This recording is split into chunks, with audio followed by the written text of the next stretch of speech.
Yesterday, 2 people and a company sanctioned over Chinese cyber attacks on the United Kingdom. As you heard in a speech yesterday, Deputy PM Oliver Dowden said that Beijing was behind the attacks on the voting registry and on a number of MPs. Well, we're joined now by TalkTV's political correspondent, Alicia Fitzgerald, and former Labour advisor, Mike Buckley. Good morning, both. Morning, gang. Alicia, can you just give us a bit of background to this story? What's transpired over the past 48 hours? Yes, so this was a cyber attack that happened in 2021, but only emerged a bit towards the end of last year, and they have now worked out that it was from a Chinese company. 2 individuals have now been sanctioned as a result of this, and that was Oliver Dowden's, big measure to try and clamp down on China. But really, it didn't go down too well. Lots of people were just saying that really, is that going to do anything? Is it going to stop it from happening again? The chances are probably not. But the trouble is the UK have a big issue when it comes to China. Our relationship with China has worsened over the past decade. And the worry is that if it deteriorates too much, what happens then? I mean, Are China a malicious state? Are they not? That's what the UK needs to kind of work out. Mike, it's quite interesting, actually. We were talking yesterday about TikTok and the assumption, obviously, that's Chinese-based and information. And it is a very real threat. I know they're discussing it in America, though Robert Jenrick, who I suspect, without being cynical, is thinking about the future, said yesterday, the government is clearly not holding China to account for their attack on our democracy. Taking 3 years, which is the point I was going to make, to sanction just 2 individuals and a small company is derisory. The feeble response will only embolden China to continue its aggression towards the UK. Thoughts, Mike Buckley? I mean, for once in my life, I'm going to say it's quite hard to disagree with Robert Jenrick, and I'm not sure that's ever happened before.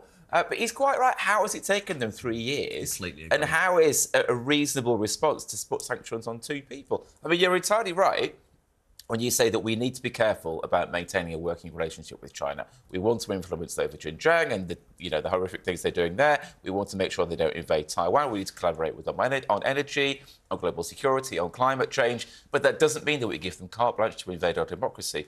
I mean, one thing that you haven't mentioned this morning, I was hearing yesterday, apparently they've been targeting local government officials for years and trying to infiltrate and trying to work out who might be friendly towards them on the assumption that these people might in the future go on to become MPs so they can have people in positions of power. This has been a systematic attack on our democracy. Alicia, is it really that big a deal? This is I understand 40 million voters' data was compromised, but a lot of that information you can get publicly anyway on the electoral register. It's available to view online. It's what has actually been done with this data, or what is the fear about what will be done with this data, and how is that a threat to our national security? I think the thing that takes away the kind of blanket sweeping data gathering element of it is that they also access data of specific MPs who were critical of China. So any MPs who've come forward and been vocally critical, maybe said that we need to label China as an actual threat, they've targeted their information as well. So that kind of makes you think that there is something specific happening there that's wanted, that they've wanted to gather certain people's information for the sake of maybe using it against us, or maybe using it just for their own intelligence about things that are happening in the UK. Mikey, I've been accused of, talking up the fact that the world, in my opinion, is in quite a precarious state. And there is an axis of China and Russia and Iran that I think we should be aware of, both militarily and in terms of this. I understand what you said when you said, we need to make sure we try and hold them to response. You're not going to hold China. I think this is quite worrying, and I think we should be more robust, and I think it's not scaremongering. I think people need to wise up to the fact that infiltration is happening, and we now have so much of our infrastructure is technology-based, right? It is, and they have ripped out a lot of Huawei Chinese tech from major pieces of UK infrastructure, I think, including security infrastructure, and that's a good thing. But that only happened relatively recently. But you're right, China is not on our side. No. One of the main reasons that the Russian economy is doing so well, despite Russian sanctions over Ukraine, is that China's still buying loads of their oil, it's buying their gas, it's buying their stuff, it's helping the Russians maintain their economy, which is effectively helping them be at war with Ukraine, which negates, is effectively war with the rest of us. If we stand up, China will be held to account. You make a perfectly relevant point. Those sanctions have done jack, really, to avoid... To be honest, they're trading between each other. I do think it's something that we need to consider. That's all I'm saying. But is the UK not doing this to China at the same time? Are we spying on them? I have no idea. I mean, how would I know? I don't know. You would presume so, but I presume that we're not engaging in the kind of tactics that they are. Is this not on our security services to improve our cybersecurity? Yes, but I think the general consensus globally is that China are always a few steps ahead, and I don't think anyone really has ever caught up with that. And it's always just the working presumption that, oh, yes, they are. They always just do know more about us than we'll ever know. And I feel like there's never really an attempt globally to try and shift that narrative just because of how much power they have. Interesting. I mean, I just think it's... I wasn't going to read this out, but I'm going to, which will cause Lucy in the back to fall off. Ian Duncan Smith described the UK's response as like an elephant giving birth to a mouse. I'd just like to throw that out there. We were trying in our meeting to work out what the hell that meant. But I mean, is it a Chinese proverb? And he's in the governing party, but if he's not impressed with his government, I mean, why should the rest of us? Well, let's give you carte blanche now, Michael.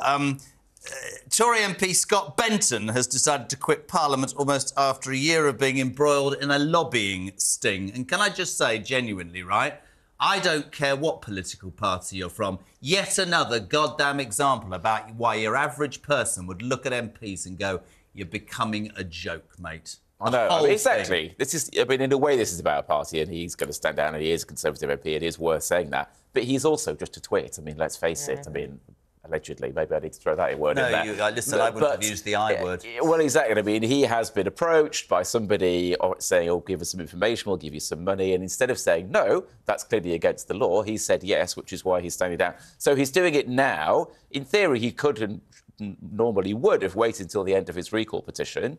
So voters in his constituency, if 10% of them sign the petition, he has to resign. Yep. He's gone before that concluded. People think so that the by-election can take place on the local election day, which will prevent Labour pouring in activists from across the country into, his seat on the day to run an election campaign. So it helps the Conservatives a little bit, makes it slightly more likely that they will retain the seat. In reality, they've got zero chance of retaining the seat, and it's going to go Labour. What do you think, Alicia? What's it going to look like for... Absolutely, yeah.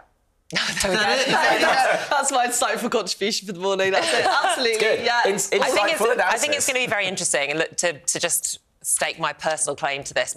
I'm Blackpool North. My family are Blackpool North.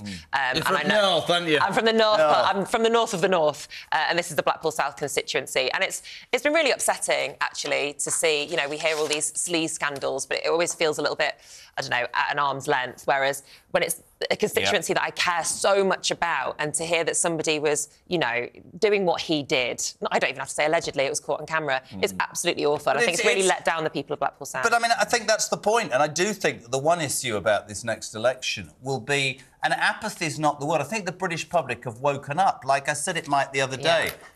Actually, we don't want tax cuts because we don't have to pay it back, right? All these things. I think British people have been taken for granted by politicians of all parties. I will say in 2019, I think the Labour Party's big mistake in the North in those red wall seats is they assumed the working man and woman would vote, and they didn't. And I think that politicians of all parties need to look in the mirror, because I think people are becoming less and less connected to politicians. Just a quick reaction. Do you know I mean, I think people want politicians that are going to do something meaningful that's going to impact their lives. They haven't seen that for a long time. People are disillusioned, actually. And you look at the polling, and I think it seems all but certain Labour will win the election. You look at the staggering gap between their vote and the Conservative vote, but you don't get this sense of excitement. No. I don't think that's even particularly a judgment on the Labour Party. I think that's a judgment on, we've had enough of bad politicians and bad politics. You need to persuade us now that you really are going to do something that's going to change my life and make things better. Completely agree. Well, thank you gang. both for joining us. I believe Alicia will be back with us later on in the show. I'll have more to say than yes. That would help. Yeah, that'd be great. Go and study. That'd be good. Thank you, Alicia Fitzgerald and Mike Buckley, former Labour advisor. Well,